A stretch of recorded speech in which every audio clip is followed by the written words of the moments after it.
All right. So we have a really good crowd here, 30 people so far, and we should have a number of more people joining. In fact, I see them coming into the waiting room right now. But I think because we have our speakers here ready to go and a lot of ground to cover, let's get started.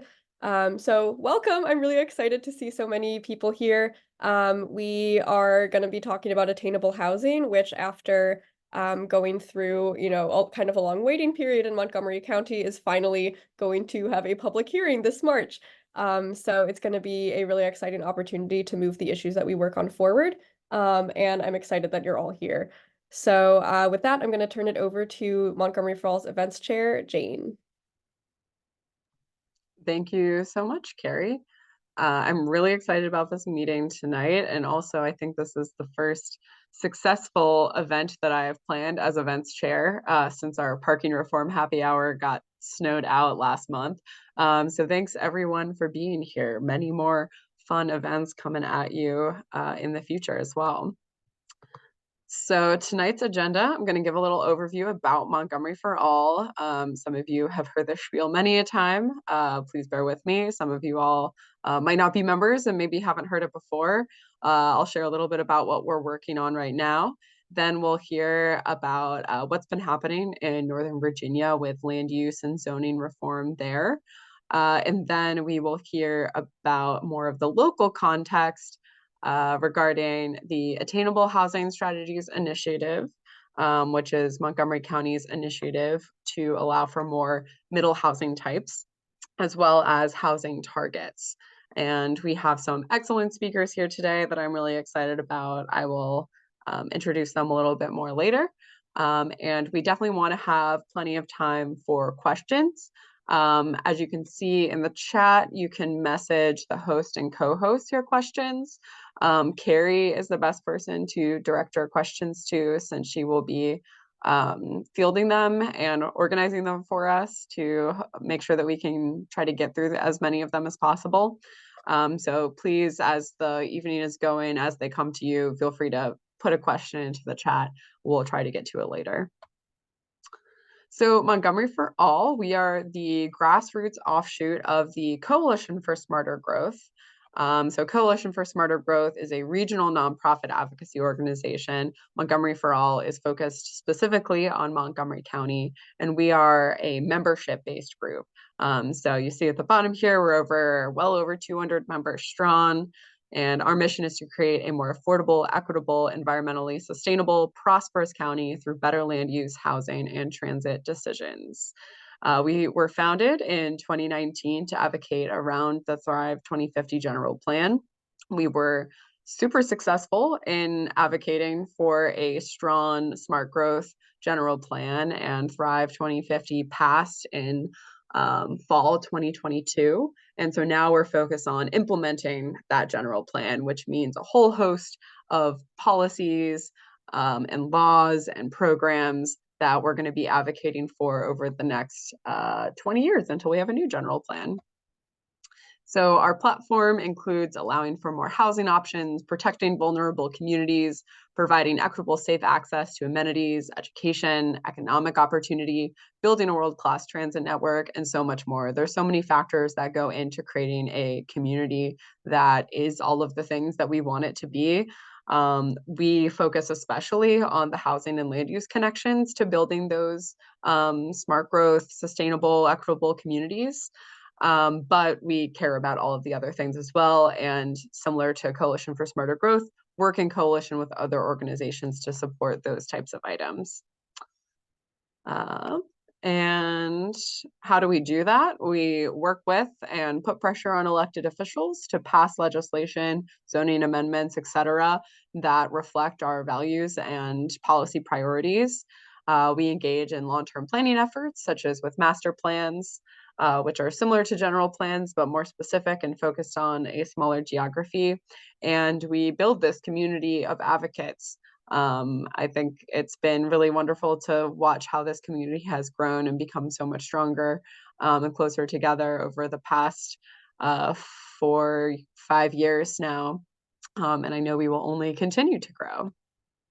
So what have we been working on? Attainable housing strategies, which you will hear about tonight.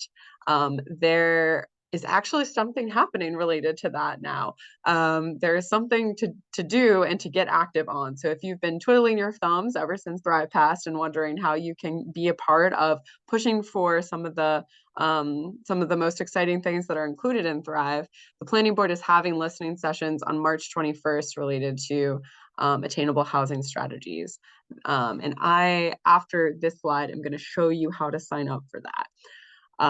There is a parking reform ZTA to eliminate parking requirements around transit stations. There was already a public hearing for that at the county council. Work sessions are happening now, so we're continuing to monitor those work sessions. The bill was unanimously sponsored by the county council, so we're not super concerned that it's not going to pass. I think it's going to get through. But it's been great to have all of the support from the Montgomery for All membership to make sure that that is as strong as it can possibly be. Another zoning text amendment, that's what ZTA stands for, is the Faith Zoning Text Amendment. I don't remember what that stands for, but it's an intentional acronym because it is a zoning amendment that would make it easier to build housing on land owned by religious institutions. And so there is a county council public hearing on February 27th. That is next Tuesday. It's in the afternoon at 1:30. So if you work a 9 to 5, you might have to find a way to step away for a few minutes to speak about that, but you can also submit written testimony. There's a wait list, but most people can get off the wait list, so it's still worth signing up. Sorry that I'm speaking very fast. There's a lot to get through. The Eastern Silver Spring Communities Plan is something that is in the very early stages that we've been engaging on what the scope of that plan should be like. So we submitted a letter to the planning board talking about what we would like to see there. And a lot of that work is being done through our new Silver Spring Organizing Committee, which I am the chair of. And if you're interested in joining it, you should email me. My email is there on the slide, because we want to have anybody from the greater Silver Spring area who's a Montgomery for All member to engage more directly in these hyper-local issues, such as master plans, but also things like bike lane projects. So this is a photo from a meetup that we did at Black Lion Cafe a couple of weeks ago. And we meet half an hour once a month. So it should be a pretty low recurring commitment there. We want to really focus on doing actions outside of meetings. So now I'm going to show you how to sign up for these planning board hearings real quick. So this is the planning board website. Let me make sure my screen is full screen. This is the planning board website. You're going to go to sign up to testify, scroll down, and then you have to click sign up to testify again, which is kind of annoying. And then you scroll down to March 21st, and you see that there are these 3 items for Attainable Housing Strategies public listening session. And you select the one that reflects your availability. So if you're available in the late afternoon, you can select that one. If you're only available in the evening, you can select that one. And then you essentially just fill out this form. Let us know if you have any questions about what any of these things mean. You can testify virtually or in person, and virtually either on Teams or call in on the phone, and then you submit, and then you're signed up to testify. And so that's for the Attainable Housing listening sessions. And then for the Faith ZTA public hearing, you go to the county council's website. You go to, this is how I do it. Their website is nowhere near as good as the planning board's website. So you go to calendar up here, and then you scroll down to February 27th. And this one is, oh, there's no longer a wait list. So that's great news. So then you go to Zoning Text Amendment 2401, Household Living, Civic and Institutional Uses, click sign up.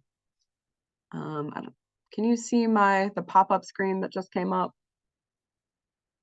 Okay, well, because I don't have my screen sharing settings on correctly, there's a pop-up that comes up with essentially a very similar form for you to sign up. You can testify either virtually or in person. Alrighty. I went through that very quickly. Feel free to reach out to us anytime with any questions about that stuff. And Jane, if you could really quickly share how people can submit written testimony for the planning board and council. We got that question in the chat. Yes. Great question. Actually, I think, do we have that information on our website about how to do that?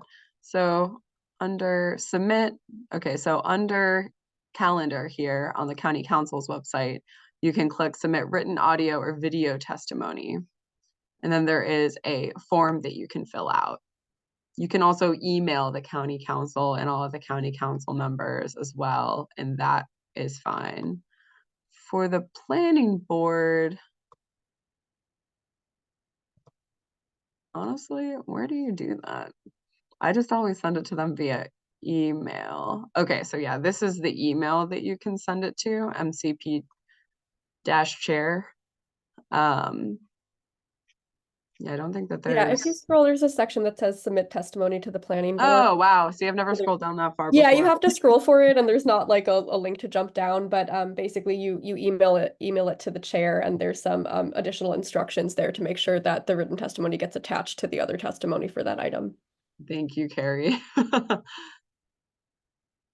So yes, and I think that also on our website here, resources, how to testify. We've got some tips and tricks for how to sign up to testify for both the county council and the planning board, the time limits, what to expect, etc. And the reminder to always submit, even if you're speaking verbally, a written version to these respective emails. And so lots of resources on our website. Who's this guy? Okay. All right. So yes, now I'll introduce you very quickly first, Luca. Although, oh no, I was before gonna ask how I pronounce your last name. Gattoni-Celli, is that it? Okay, We didn't even rehearse it. Perfect. Like, great. And I'm so excited to have him here. Luca is one of my favorite thinkers about advocating for land use reform. And it's been really amazing to watch from across the river what he and his team have been able to achieve in Northern Virginia related to missing middle housing and other land use reforms that will make a really big difference to housing affordability. So thank you so much for being here, Luca, who is the founder of Northern Virginia YIMBY. Really excited to hear from you and everything that you have to say. Thank you so much, Jane, and the feeling is mutual. One of the things I want to start out by saying, first and foremost, thank you for having me and thank you for inviting me to speak. It's a huge honor, and I'm really excited to watch you guys all kind of take things to the next level, because I'm sure that you're eventually just going to surpass like all of the regional groups with what you accomplish,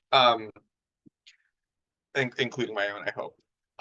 So one thing I really want to start off by noting is that 3 years ago, I basically didn't know the first thing about urbanism. I had a vague idea that there was a housing crisis. Of course, it wasn't as bad as it is now, although it was starting to get bad after the pandemic. And I really, not quite stumbled backward, but like I kind of accidentally got, like I found my passion for urbanism very unexpectedly.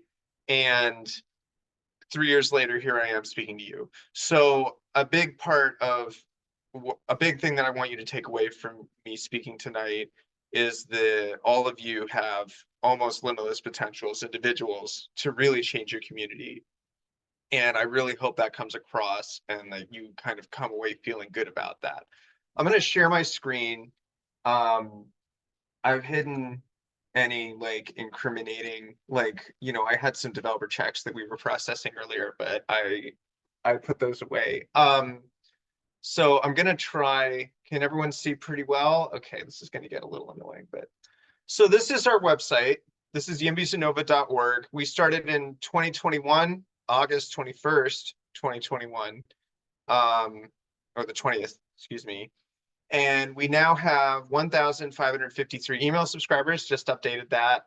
Here's a zoning map that Tracy Hayden Lowe, the chair of the board of Greater Washington, made in 2018, showing the zoning in our region. The yellow areas were detached single family only.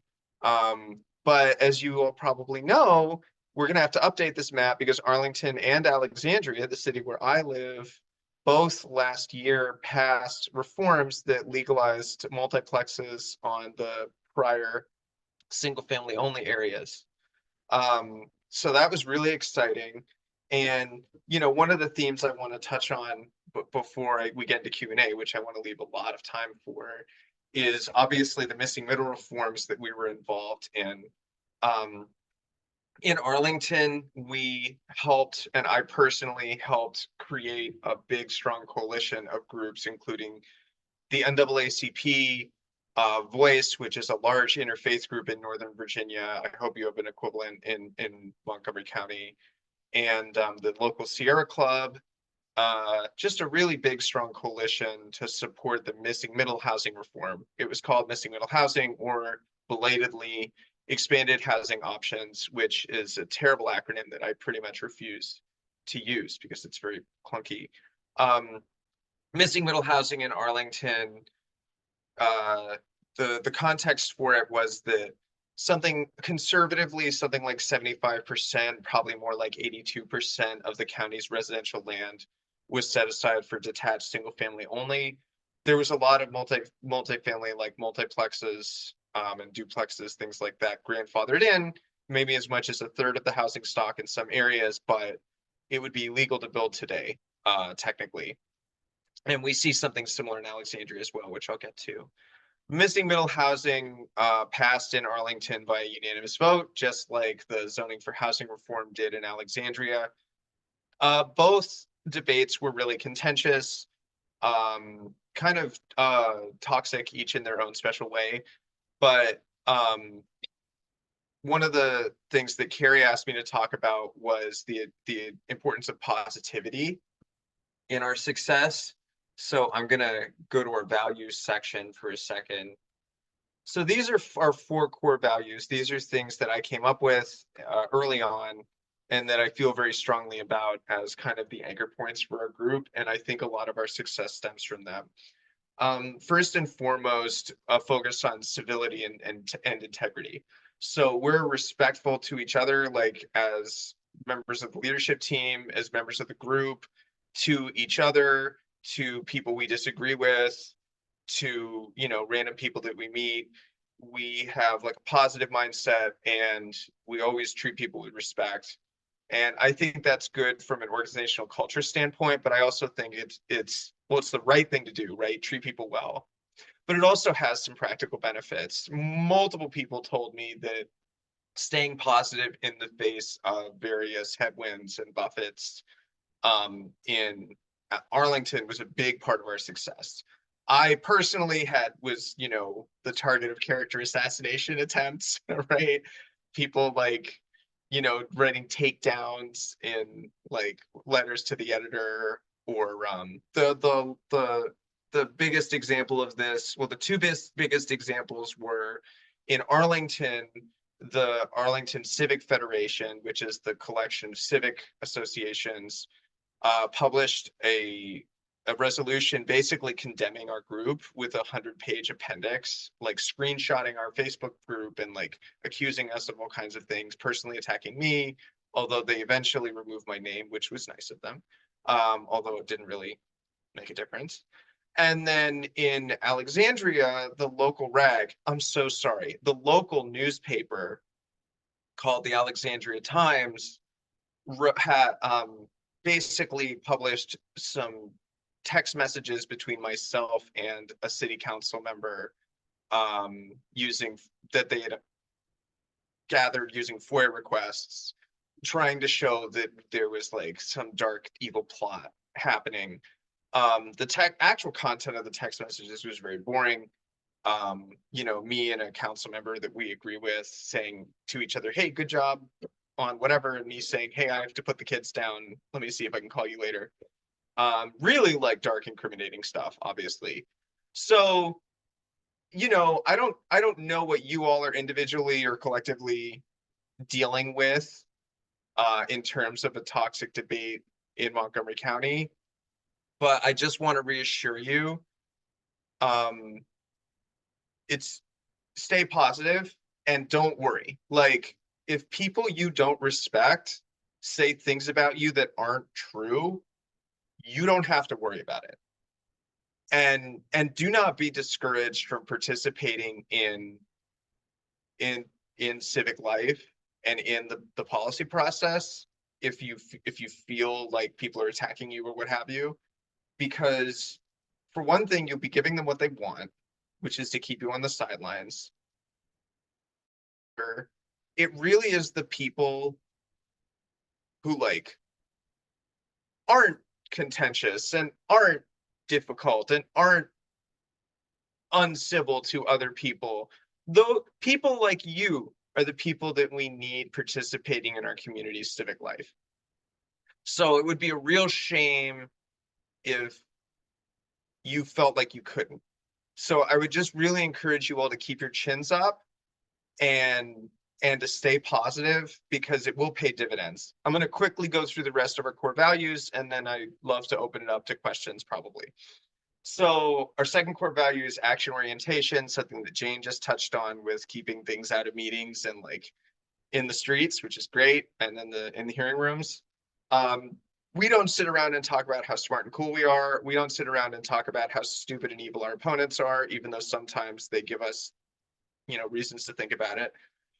We do the work. We try to always move toward like what's effective action. How can we as a leadership team activate our members? How can we give people productive things to do? There's a big demand from our membership right now for social events, which we're trying to get on top of. And, building a real community that's actually doing stuff, that's the most important thing. Like, everyone enjoys dunking on Twitter from time to time, I'm sure, if you're on that website, but like, you're not accomplishing anything. I can promise you. Issue focus is our third core value. I think you all have a really clearly defined mission and set of policy goals. They overlap mostly with ours. We're really focused on housing as an issue specifically, and transit's like secondary at best to what we're doing. Although, of course, it's important. We advocated for a BRT project in Alexandria called Duke Street in Motion. And some of our members are like complete freaks about the bus and like love transit. So like there's certainly a lot of overlap.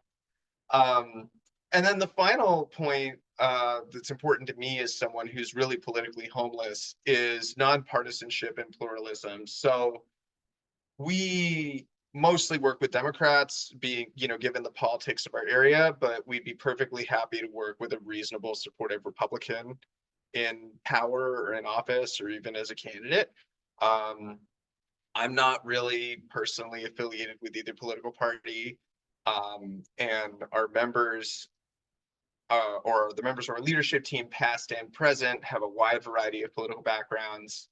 And, like, I guess I'll just like say the most like extreme example, like there's no reason for us ever to talk about abortion. Like, it's not part of what we're doing. There's no reason for us to talk about immigration policy, even though my dad is an immigrant and I have very strong opinions about immigration and think it's really great. Like, we're here to focus on housing and urbanism. That's it. We are not here to save the whales. We are not here to cure cancer. We are not here to protect the little bunnies in the forest. Although if we don't start doing more infill housing, the bunnies are toast. We are here to build housing and make transit, and that's it. So the last thing I'll wrap up with is, so speaking of toxicity, so this is a picture of people screaming and yelling at an Arlington County board meeting during the missing middle debate. They actually shouted down their most likely ally on the county board, Libby Garvey, who's now the chair of the board. Not a tactic I would recommend, screaming at your main political ally. And I have a Substack. The reason I'm plugging it, I promise, is not just self-serving. I wrote a 9-part series about YIMBYs of NoVA and how we built it and the different aspects of it. So everything from watching, trying to avoid burnout, which I have not done a good job at, to, how to recruit a team, building coalition building, how to deal with toxic opponent behavior. So I hope that all of you find this a useful resource if you want to like dig into a specific aspect of this type of advocacy. The last thing I'll mention is that Alexandria, passed a similar reform, which I've alluded to. It was actually more expansive. It had a lot more elements, but and I was hopeful going in that it would be less toxic than Arlington's debate, and it just really wasn't. So like it was kind of all fundamentally the same thing. And so I imagine that the experience you have in Montgomery County will be similar too. So I'm gonna stop there. I'm gonna stop sharing my screen. I can put the maybe Jane or Carrie can share the blog if they want to. But I'd love to take some questions. So I'm gonna do host privilege and ask the first question and ask what was the most successful advocacy strategy that you used?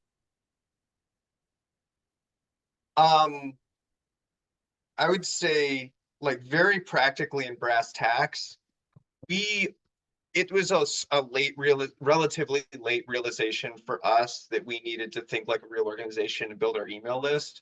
We were a Facebook group for a long time and kind of focused on that, but that's not a good way of activating people. So like email is just like makes the world go round. That was like probably my biggest mistake early on. More abstractly, by far, I think our biggest key to success in both of those conflicts was working as part of a coalition. And this is important, as part of a coalition with groups that aren't really focused on housing primarily, right? Like the NAACP is focused on housing to some degree. The Sierra Club, the local chapter that we have, is really great. And, we're very focused on their national organizations platform, which really pushes infill housing. But I talk in that blog post about how my strategy was like, look, you want certain things, like we want to undo like Jim Crow segregation era like zoning policies, or we want to make, reduce VMT and make more sustainable development or what have you. And like just kind of showing them that what you're already doing aligns with their values and kind of inviting them to join you on their terms without having to change your identity. That like balance of those two things, I think was helpful in the end. Great. Thanks, Thank you so Lisa. much. I have a couple of questions from people in the chat. So Sure. first, I have one from Brandy. What was the most unexpected source of opposition you encountered, and how did you address it? And maybe we could keep this a shorter answer since you spoke a lot about some of the opposition and what you did. No, it's a good question. I don't know. I don't have like a great answer for that. I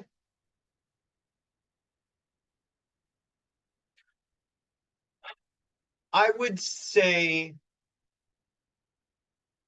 one thing that surprised me was we had certain elected officials in both Arlington and Alexandria who kind of like played both sides.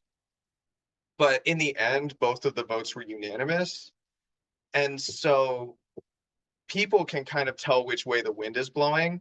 And I guess the lesson from that for me is that you shouldn't like give up on someone. Like you shouldn't think that you're not going to convince them or that they're just like completely unreachable to your point of view. Even if it seems like they're completely blowing you off, like just stay engaged with the decision maker, and like keeping positive and like, showing that you have goodwill. I think that's important. Thanks. And I think we have time for a couple more questions. So Sorry I went on so long initially. no, it was great. We're so glad to have you here. I also went on long initially, so and we'll also do more questions at the very end. So this is kind of just focused on Luca, and we'll have a whole questions for everybody at the very end. Sure. Yeah, no, perfect. Doing great. So we have a question from Jonathan. Were either Alexandria or Arlington politically contentious at the elected official level, or was most of the tension kind of between residents, folks who were opposed, and heated interactions at the grassroots and activist level? It was the latter. Like, I mean, Arlington's housing politics are a little bit less favorable than Alexandria's, but both, like, certainly by national standards, are very, very, very good. Like, our area builds a lot more than most of the rest of the country. Montgomery County, not so much, I know. But we have our own version of that. It's called Fairfax. But yeah, the elected officials were like very, as a rule, like very glad that we were engaging. And I would be careful not to like, I'd be careful not to say like, oh, look how many people in the community hate this. You know, it might just be like 20 angry people. Like, really. You know, like there'll be some negative comments out there, but like the worst behavior is like from a fairly small number of people. And you have a population of something like 1 million in your county. So like, don't let those 20 people live in your head.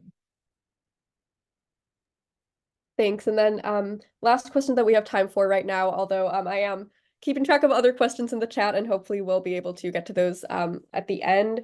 So there's actually a couple here that I'm going to combine. So we have the question, how did you reach out to the local organizations to form a coalition? Can you provide an example of how you did that? And then we also had a few specific questions about kind of your interactions and work with tenant and renters' rights organizations, as well as like racial justice organizations like the Sure. NAACP. Yeah, so I mean, the first answer is pretty simple. Like I just mercilessly like emailed certain people again and again until they talked to me. That was definitely the case with the interfaith group Voice that I mentioned. So NAACP, like a few of us went to a housing committee hearing of the Arlington NAACP, and that was virtual. And then, you know, eventually some of their members just ended up joining our group, and like it was very like there's a lot of overlap, so that was very organic.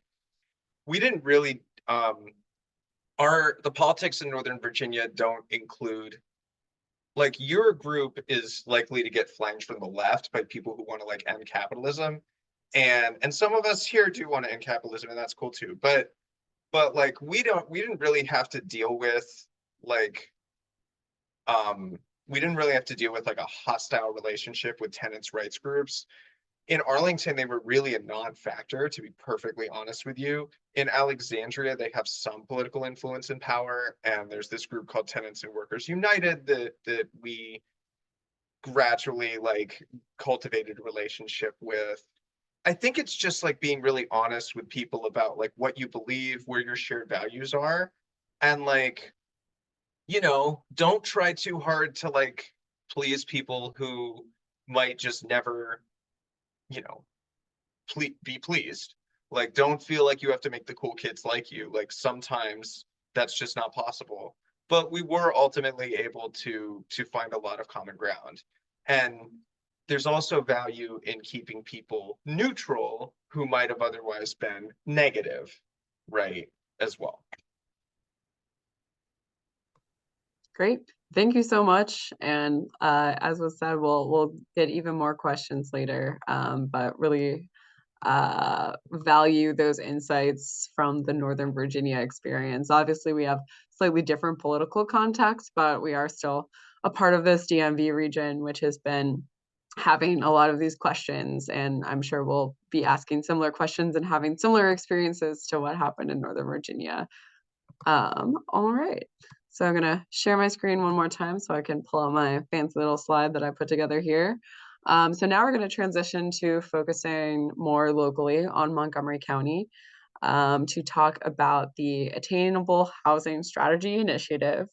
And attainable housing is essentially, I maybe said this before, but for anyone who hasn't joined, attainable housing is what Montgomery County is calling missing middle housing or middle housing typologies, which are essentially anything between like a duplex and a small like 10, 12 unit apartment building.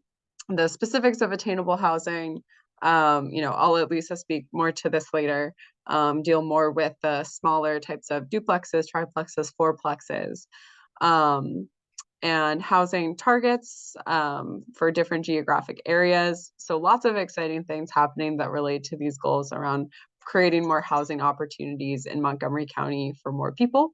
And I'm extra excited that we have two incredible speakers. First up is Council President Andrew Friedson, who has been an excellent champion for these types of smart growth issues and has brought a really important voice to the conversation, and is a really fantastic player who thinks through these issues in a really great way. And so it's always wonderful to get his insights into the process that's happening, and what's coming next. So thank you so much for being here, Council President Friedson. And then after he speaks, I will hand it to Lisa Govoni, who is I believe I got her official title right, but she is the most important housing planner in the world to me. She is Montgomery Planning's housing planner, and is working on all of these different initiatives, and is the best go-to person to ask the questions that you have about any of this stuff. So I'm glad that she can be here tonight to answer the questions from all of us. And with that, I will hand it to Council President Friedson. Great. Well, thank you so much, Jane. I really appreciate it. Can you hear me okay? Give me a thumbs up or okay, perfect. I'm using my phone. I'm in Annapolis in Chairman Mark Corman's office because I just had a meeting here and my computer will not allow me through security settings to log in that way. So I'm logged in by my phone. So I just want to make sure it was working okay. But great to be here. Really excited about this topic and just really appreciate all of your ongoing advocacy. I was able to listen into a little bit of Luca's presentation, caught some of it, and obviously have been watching and paying close attention to what has been happening across the river and what is happening in jurisdictions around the country. There's a lot of exciting things happening.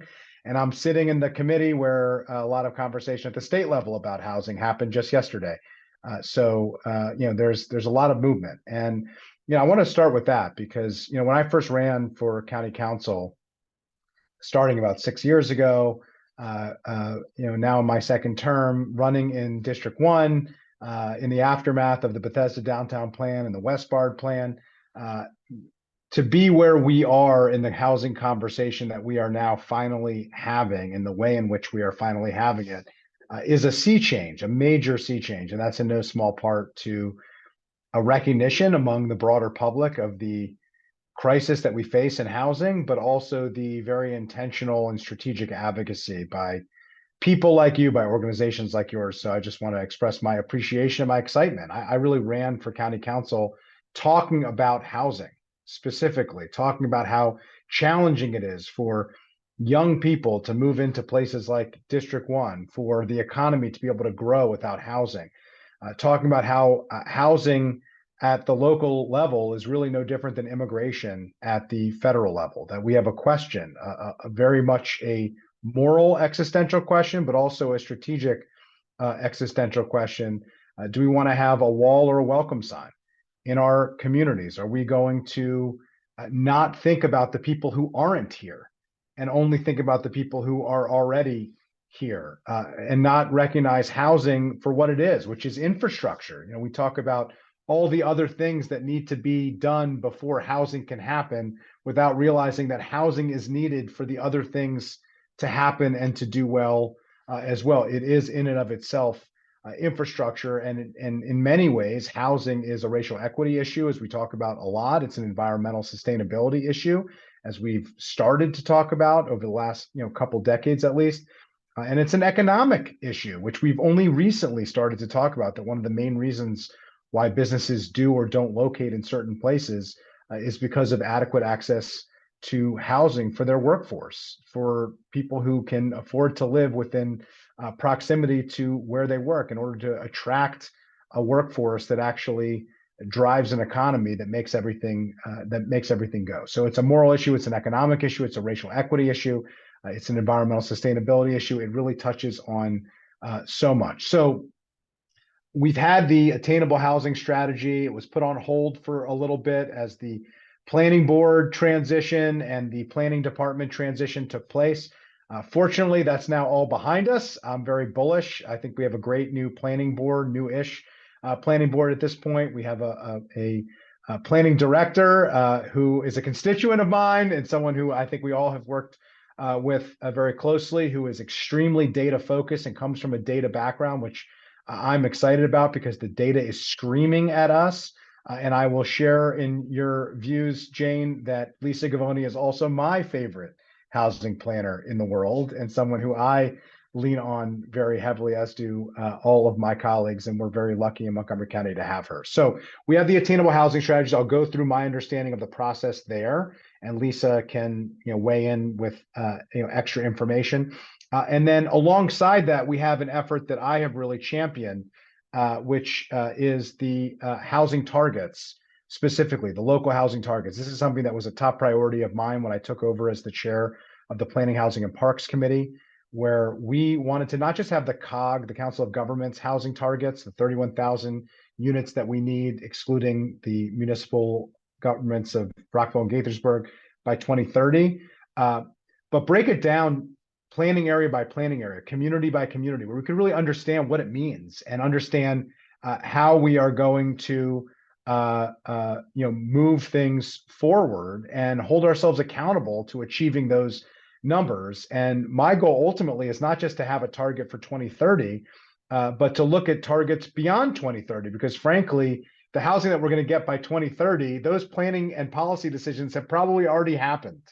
The next decade are the policy changes and land use changes that we need to start making today, 4, 5 years, 7 years, 10 years, 15 years from now. That's literally why we call it planning. So, I want to make sure that we're not just focusing on, what's right in front of us, which we need to be focused on and need to address it with the urgency that it requires, but also that we're thinking strategically so we don't have these periods where we're not building nearly enough housing for decades, which is where we have been for so many years.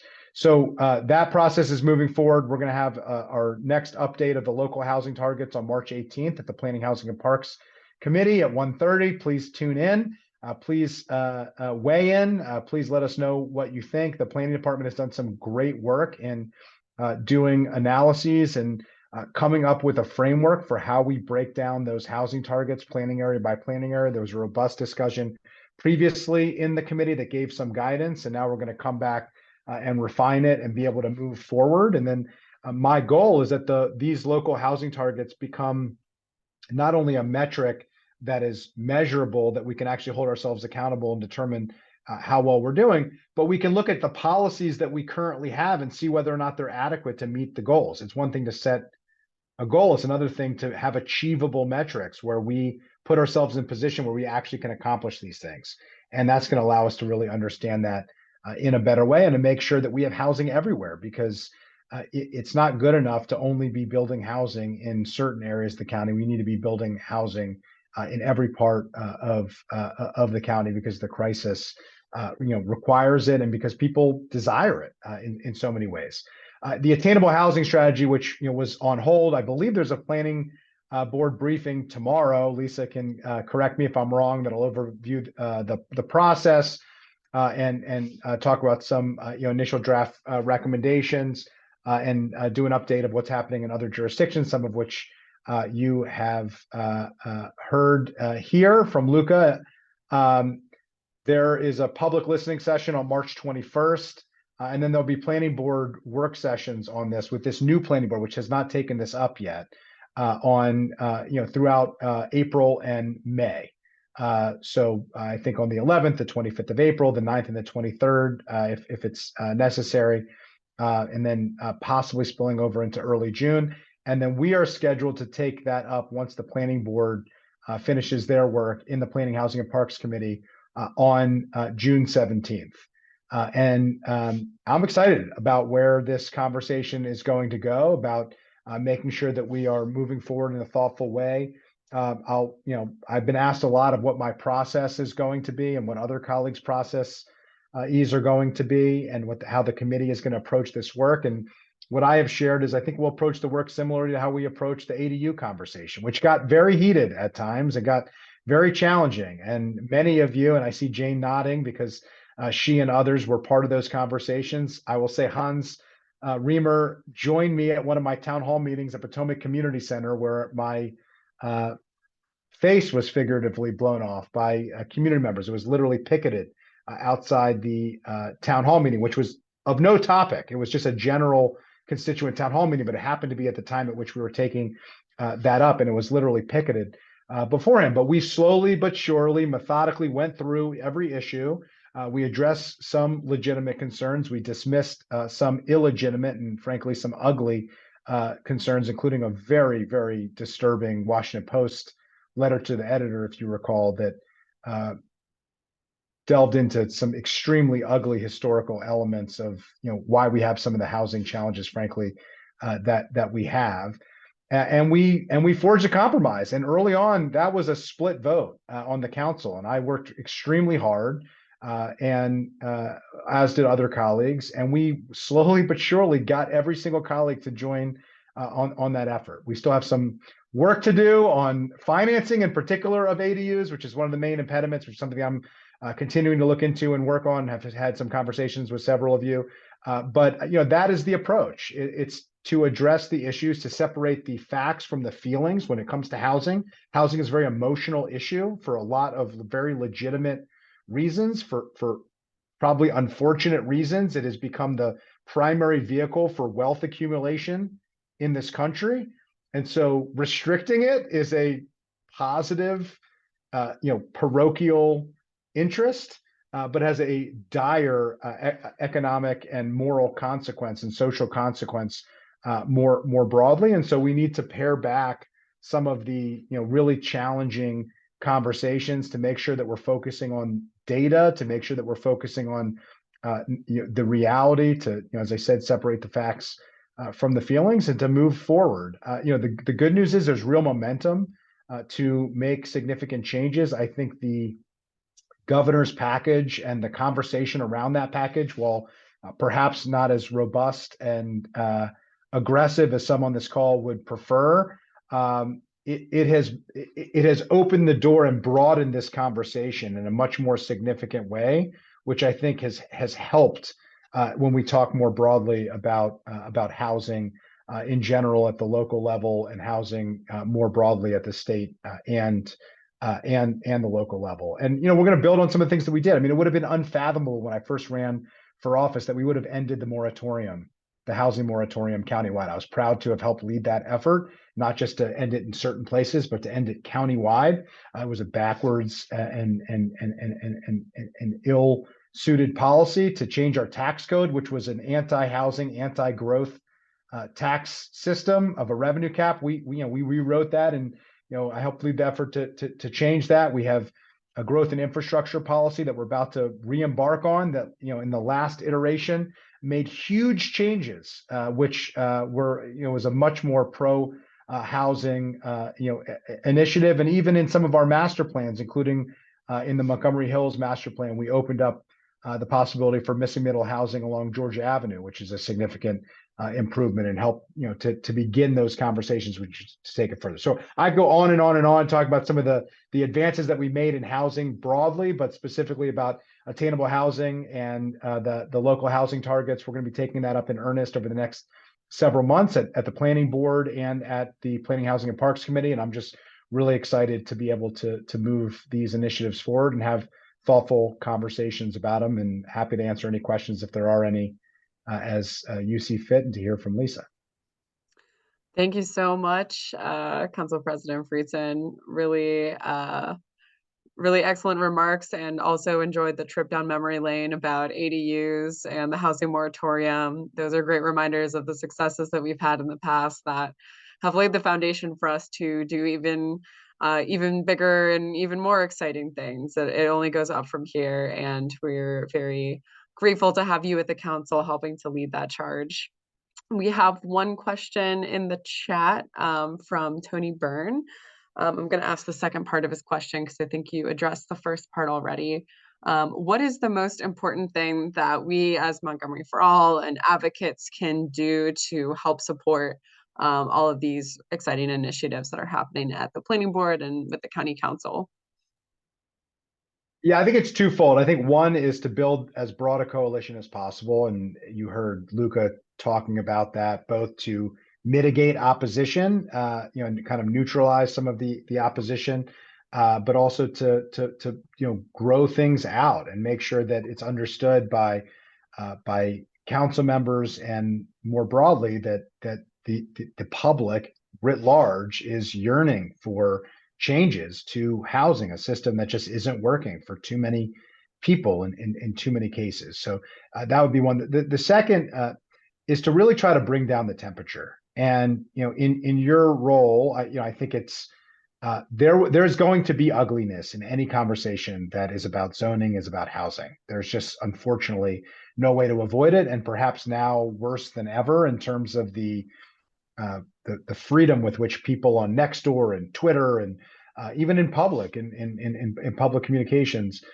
use. And I would just implore you all to help to not play into that, to not return fire with fire, to not stoop down to that level, because it's easy to do, but it also just makes it extremely hard to move forward and to legislate thoughtfully and to make progress in an environment where things get really, really personal and really, really ugly. And so your help in doing that, and then similarly, the recognition as part of that, that legislating is compromising, that, whatever we end up with is probably not going to be perfect for everybody, but progress is crucial.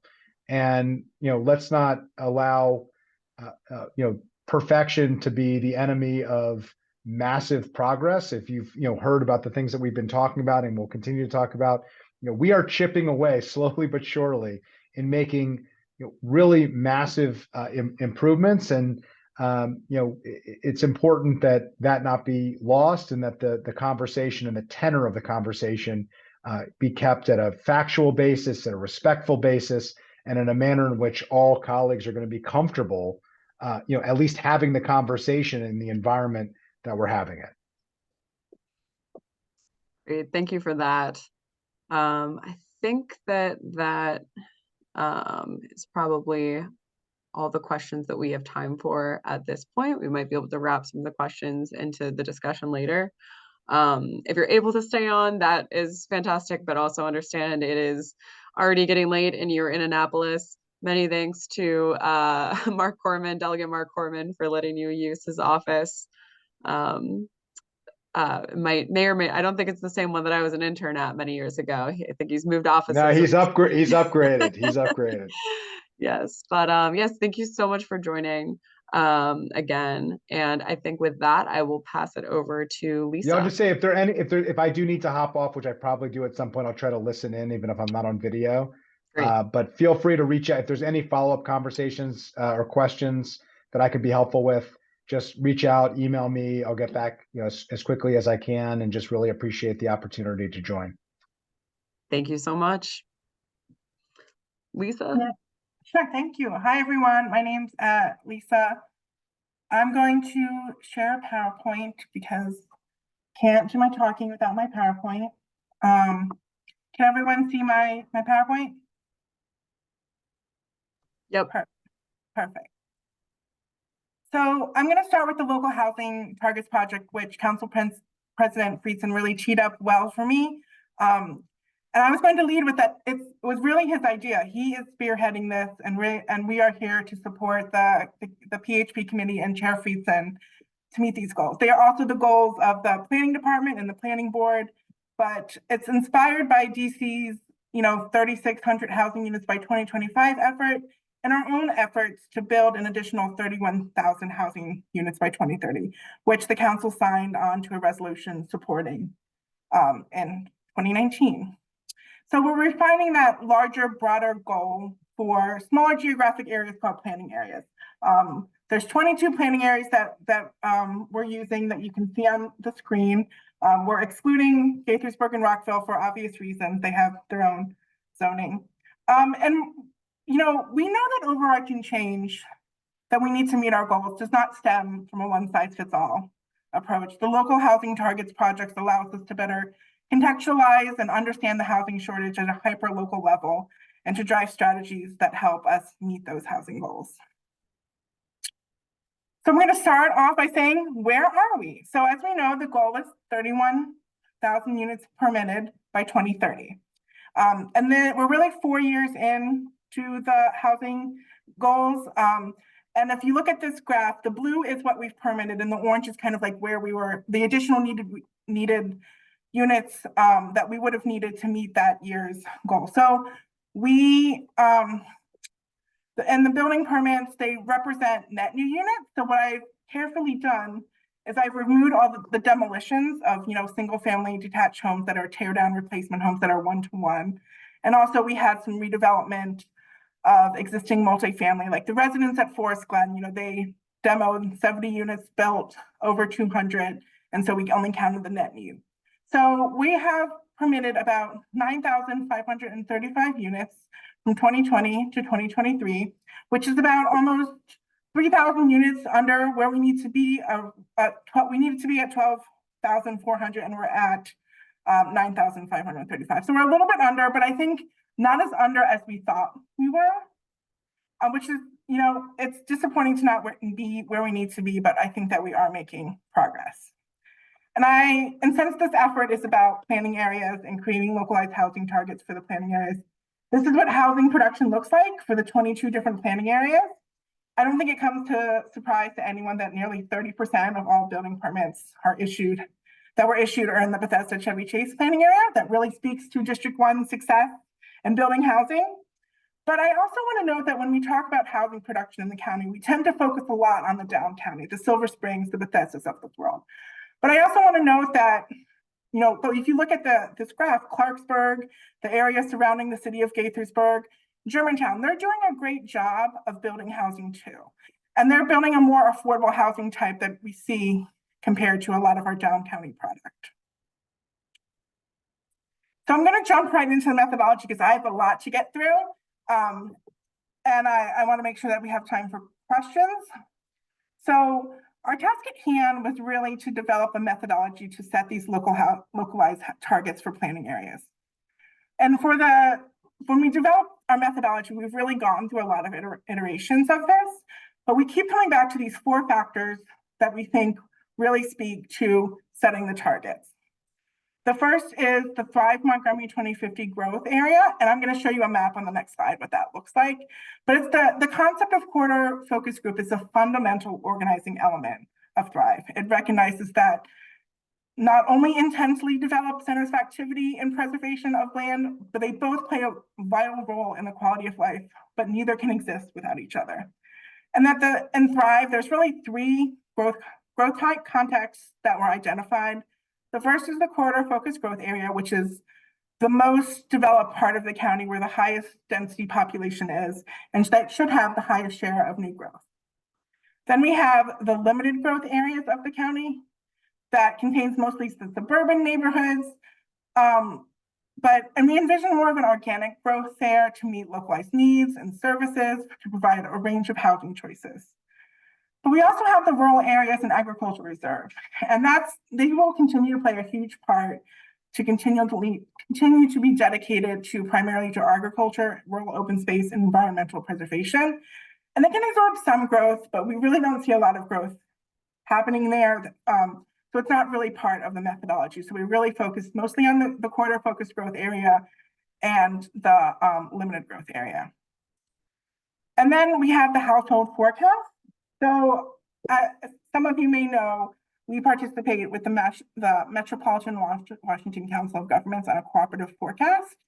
And the forecast is based on analysis of data from a variety of sources, including local development, population economic trends, models of the region's population economic base, and other data.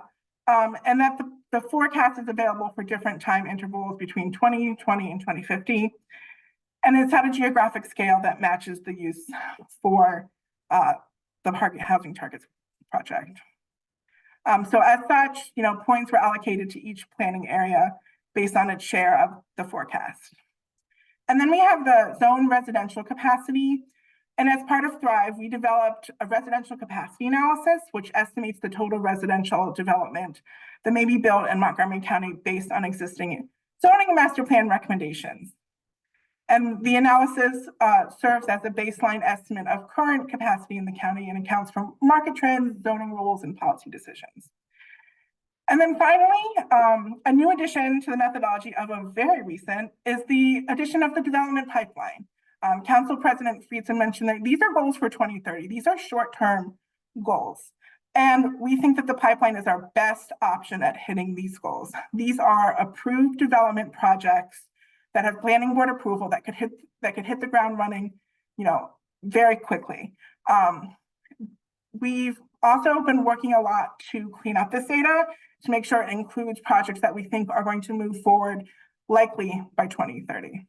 So that was very technical, but this is the map of the Thrive growth area. You can see that the lightest blue is the corridor focused growth area where we want to see most of our growth. The limited growth areas are in that medium blue, and then the rural areas in the darkest blue in the agricultural reserve. So based on those four factors, we created an index. I know it was very technical. We did some Excel magic, and this is where we really ended up. And we're still tweaking and cleaning up the data a little bit, but so these numbers will fluctuate. These numbers also account for what is already been permitted and built, and really focuses on what we have left to meet our housing targets. So you can see North Bethesda and Bethesda Chevy Chase, they really have a lot of our pipeline. We think that the most development that we're going to get is probably going to be in the North Bethesda, Chevy Chase, Silver Spring, Kensington, Wheaton area. And so that's where we're focusing a lot of it. But you will see that, when we look at this, we do see, one outlier or one notable planning areas. We have some planning areas that haven't really built a lot of housing recently. They've, even though they're in the corridor focused growth area, places like Fairland, where we just master planned for more growth, or Tacoma Park haven't really produced a lot of housing, but they're still very much part of this. And, Council President Friedson mentioned developing goals for 2040 and 2050. And we think that these planning areas are going to play a bigger role moving forward, where we might have not, where they're historically they haven't produced a lot of housing, but we've master planned these areas and we want to see growth there. So that was a lot for me to say very quickly, but I wanted to get to attainable housing strategy. So as Council President Friedson mentioned, we have another briefing on March 18th on 2024, where we'll hopefully iron out a lot of this. We're going to consider and probably develop housing targets for 2040 and 2050. And we're going to place a greater emphasis on areas that we're working on master plans that may have historically not produced new housing. And so next I'm going to go into attainable housing strategies. So this initiative started in 2021 with a letter to Chair Anderson and Gwen Wright, signed by Tom Hucker and Hans Riemer, which I think is really sad, like how long this project has been that none of those people are currently working on this right now. But it is a request by the County Council to which the Planning Department was asked by the County Council to evaluate various proposals and recommendations to allow more diverse types of housing in more parts of the county. So the previous planning board really outlined, 3 overarching goals for the initiative, and that's to increase opportunities to meet the county's diverse housing supply needs and obligations, as well as the county's economic development objectives. And also to unravel the exclusionary aspects of the county's single-family residential zones to diversify the county's communities by diversifying the county's housing stock. And finally, to create more opportunities for homeownership for more households and more parts of the county. And, we also recognize that our terminology has evolved. We were asked to look at missing middle housing, but we're calling it attainable housing. And that's really, attainable housing is really a broader umbrella term that we are calling attainable housing. Missing middle really does tend to refer to house scale multi-unit structures that are compatible in scale with detached single-family homes. And we're talking about that, but we're also talking about a denser product that we envision to align our corridors or that we want to work on through a master plan process. So attainable housing is a term we're using that includes house scale, missing middle, but also medium scale and large scale products that are not necessarily house scale, but we envisioned 4 corridors. And I'll show you what I mean with that next. So for the small scale, we're really focused on that house size, multi-unit structures, and we're looking at those to be allowed by right. The medium scale, the geographic scope include most of our growth corridors as identified in Thrive, and most of our centers of activities. However, for those, we're recommending a new optional method of development. An optional method of development is kind of not the opposite of by right development. It involves discretionary planning board review. And for the large scale housing, we're really looking at future master plan efforts like the University Boulevard corridor plan that's ongoing right now, efforts to look at our small corridors. So these are just some examples of attainable housing. So we have the small scale, you have your duplexes, your triplexes, your quadplexes, the traditional missing middle types of housing. But we're also looking at things like stacked flats, small apartment buildings, and townhouses that up to 3 stories. And then we're also looking at live work buildings, stacked flats, and small buildings that may be up to 4 stories. So with that said, where are we? We like to say that the initiative was put on pause to focus on the completion of Thrive Montgomery 2050. We don't like talking about those dark days, and this is part of that. But Thrive is now complete and adopted. The draft report was nearly completed. We had 1 more work session with the board to really finalize the changes that they were making. And now where we are is we want to work through the previous planning board's recommendations with this current planning board to see, we also want to look at it and see where updates need to be made. We have this graduate intern this year, Kayla, who's done a great job of looking at what other jurisdictions are doing. And we want to make sure that what we recommend is up to date with the best practices in planning. So why now? Why are we doing this now a couple of years later? So first, the county council asked us to do this. Yes, it was many years ago, but we think that it's really important to finish this task. Second, Thrive has been adopted. Thrive has created a great framework for us to work in that gives us policy the guidance that we need. Third, many jurisdictions, including our neighbors like Alexandria and Arlington, have adopted similar changes. The county has a history of progressive housing policy, and the opportunity is ripe to build on that. Fourth, the county has a significant housing supply issue that's not getting better. Now, to be clear, I don't think that if we were to pass zoning changes that the next day we're going to see 1 million applications. But I do think that it will help, incrementally, similar to the ADUs, is really help our supply issues. It's really interesting. Since we've been at this for a very long time, I've like updating the same presentation. And so I have this one slide that talks about the average price of a detached home. And when we started it in 2020, I was like, look how high it is. It's $775,000. Well, now I looked yesterday. In 2023, the average detached home goes for $970,000. And of course, that's not accounting for inflation, but still astronomical changes. And, finally, there's just a significant equity issue at play. We just keep getting back to this is the right thing to do at the right time. At the root of this initiative is our desire to make housing in the county more equitable and more inclusive. And that means looking at introspectively at our own policy. Montgomery planning has a long history of land use decisions that have created these exclusionary neighborhoods and form barriers to resources and opportunities for people of color and other people. So when we think Thrive really sets that policy guidance for us, as I know a lot of people in this room advocated for adding back housing as a human right, and Thrive really does establish that, and that's great policy guidance for us to build on. I'm almost done. So tomorrow I will be giving a briefing very similar to the one that I'm giving right now to the planning board, except unfortunately for them, much longer. In terms of next steps, we'll have that briefing tomorrow. And then we will hold a public listening session with the community in March. We're calling it a public listening session. It's not a public hearing because there's nothing formal about it. It's not a zoning text amendment or a master plan, but it's a great opportunity for the planning board to listen to, comments on the overall initiative, as well as provide feedback on specific elements of the previous board's recommendation. And then we're going to hold work sessions with the previous planning board hold work sessions on the previous planning board's recommendations with the current board. We've planned 5 work sessions, and we're going to walk through the recommendations with the planning board kind of element by element. And staff may also recommend changes to some of the elements, but we'll provide that context for the board should we do that. And then we hope to send a report to the county council in June and brief them in June on the issue.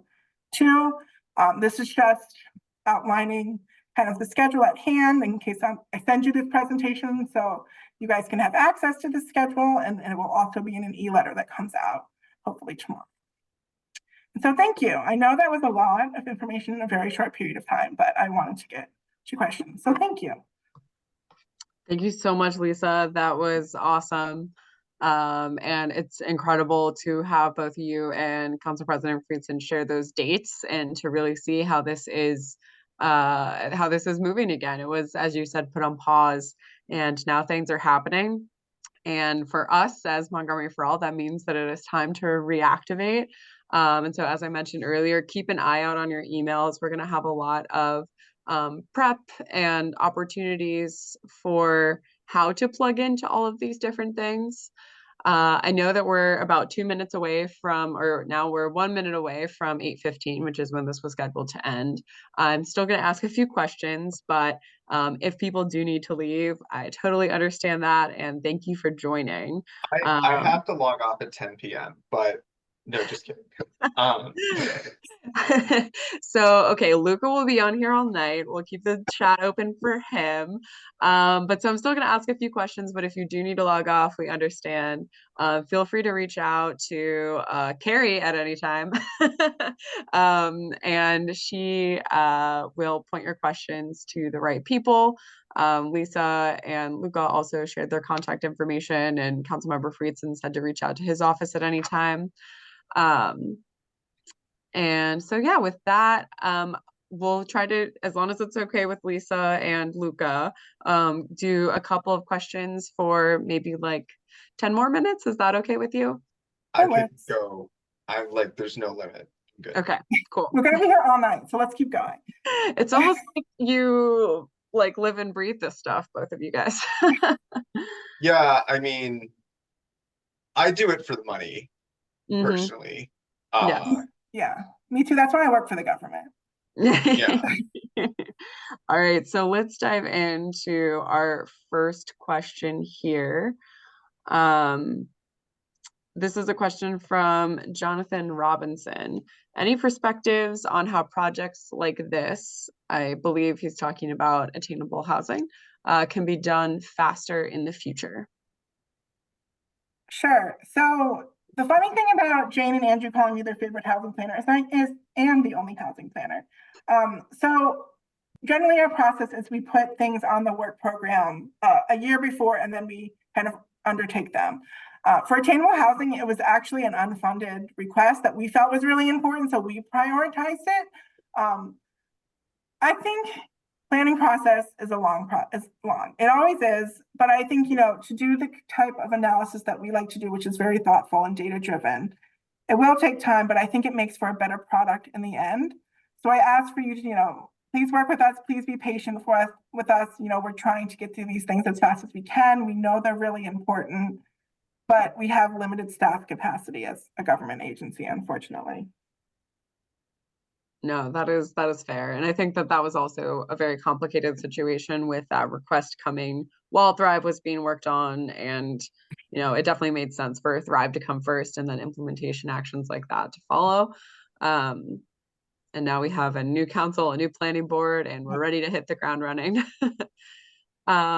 Question from David Engel. Do any final changes have to do with affordable senior housing?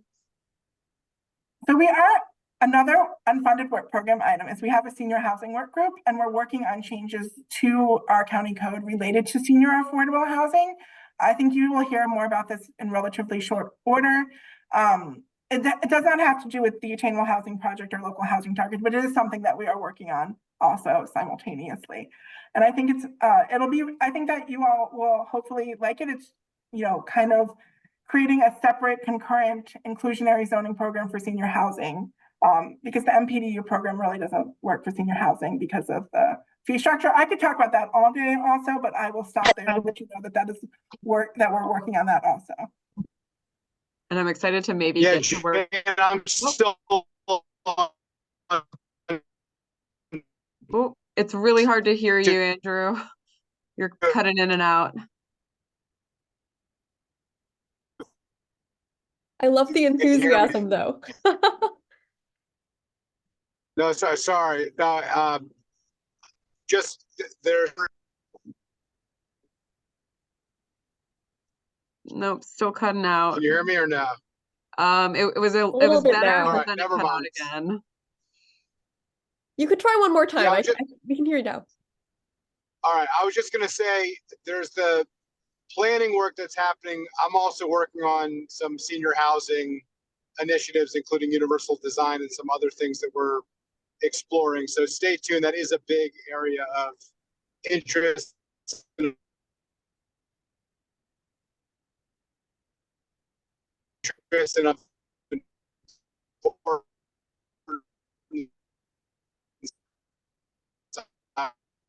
You're cutting out again, but we were able to hear that you are working on some senior housing and universal design. Nope, still not working. I think ADUs are a piece of that. The wording are all right. Never mind. I'll follow up with David offline. All right, thank you. I'm sorry about that. Such are the hazards of this virtual technology. But thank you. And yes, Lisa, I think hopefully I'll get to work with you on some of that with my day job. I hope so too. Question from Tony Byrne. Can Lisa clarify where townhouses would or would not be envisioned? Seems like they were not lumped in with the plexes.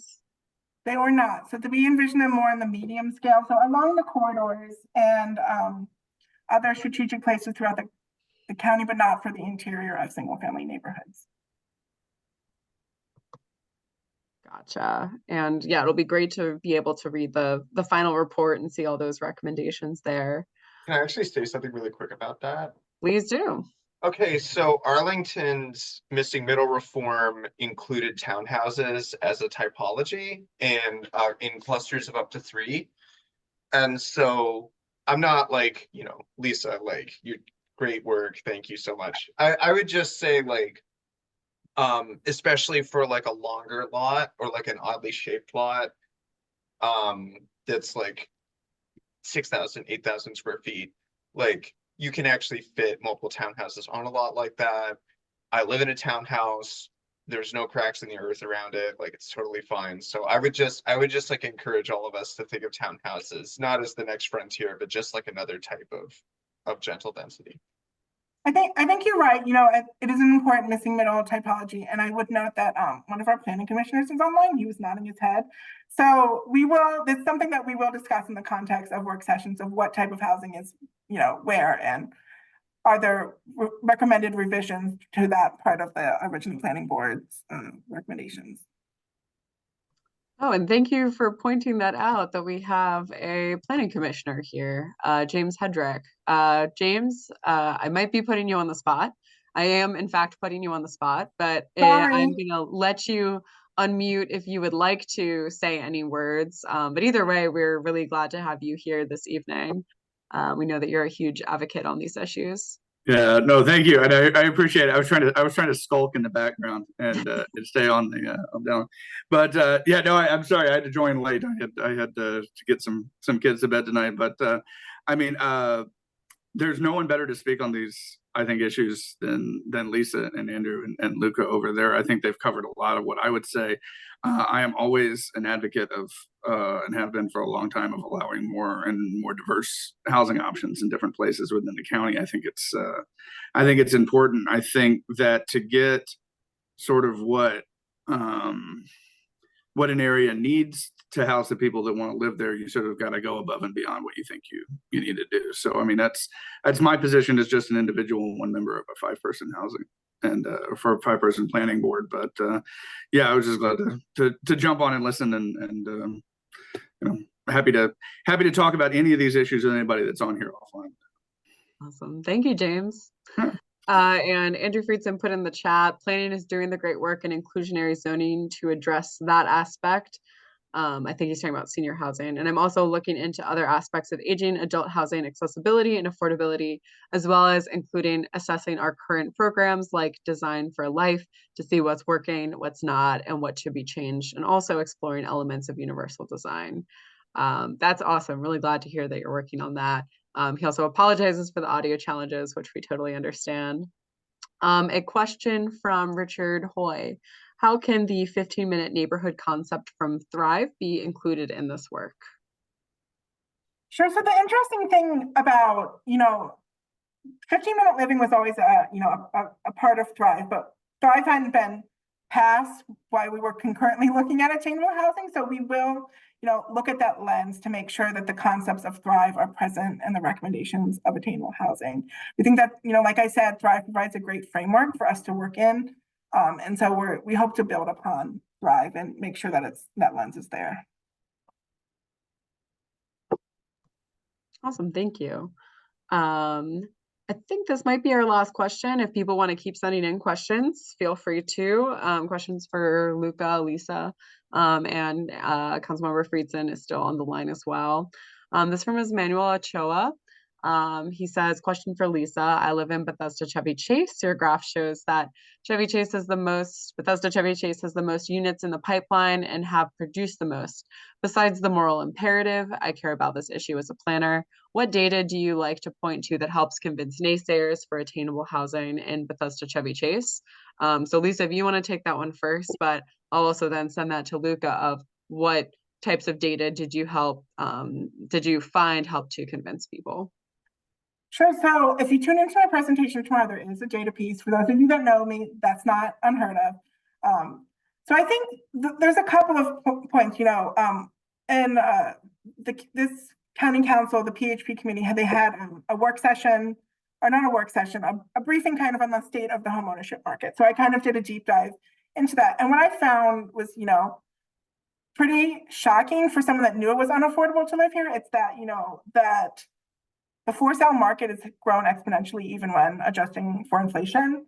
The average single-family home in the county is getting larger, and the 1950s is you built 150 square foot house. Now the average size of a new single-family detached home in the county is 3,600 square feet. So huge changes. And when we talk about the character of our single-family neighborhoods and the potential for change for attainable housing, we're already seeing that change. We're already seeing homes being torn down and the character of those neighborhoods being changed.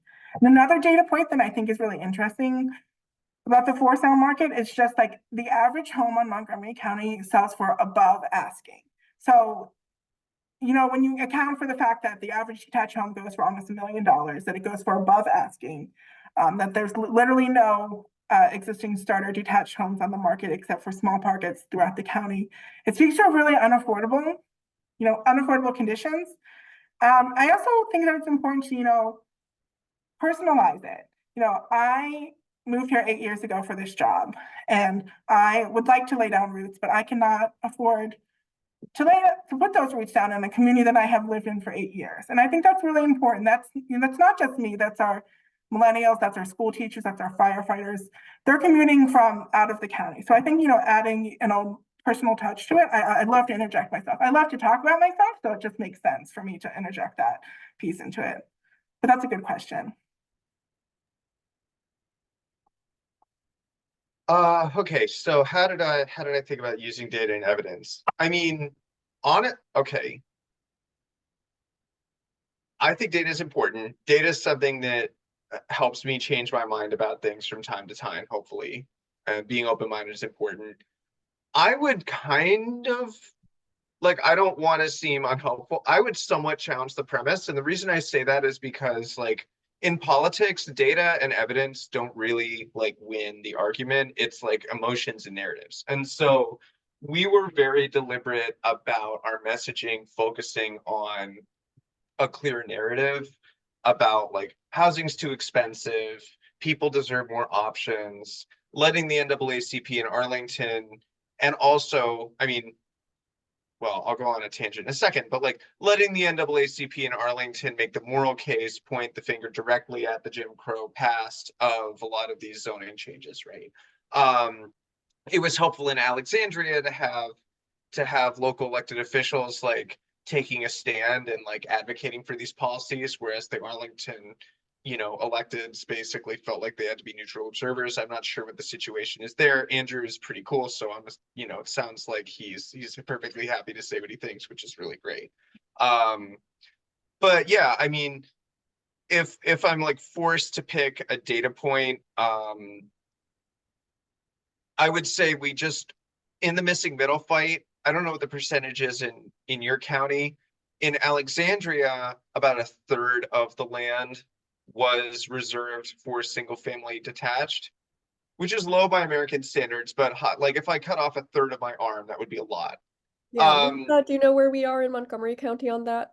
Right, it's about like 1/3 ag reserve, 1/3 single family zoning, and then like 1/3 everything else. But like the CR, like our mixed use zone, is like only 5% or less Sure. of the land. So it's not great. Right. And in Arlington, the number was like 75 or 82 or something like that, which is actually more typical for an American city. Although Arlington will tell you it's not a city, but that's just not true. It is. But anyway, like just like hammering that basic fact and framing the argument as people deserve choices. This is like a positive thing, like nothing is changing, and just like staying calm. I think that one of the, I'll just leave it there. That's how we approach the messaging. No, I think that tracks with a lot of my experience advocating on this. I think something that has been, at least I think, has been pretty powerful. Maybe it hasn't been as powerful as I thought, but some of the data for progress polling that came out around the time that Thrive 2050 was happening. And that was polling of Democratic voters. This was also during the 2022 election. That found overwhelming support for things like adding more housing into your own neighborhood. And that showed overwhelming support, did a breakdown of by race, by renters, by other types of demographics and backgrounds.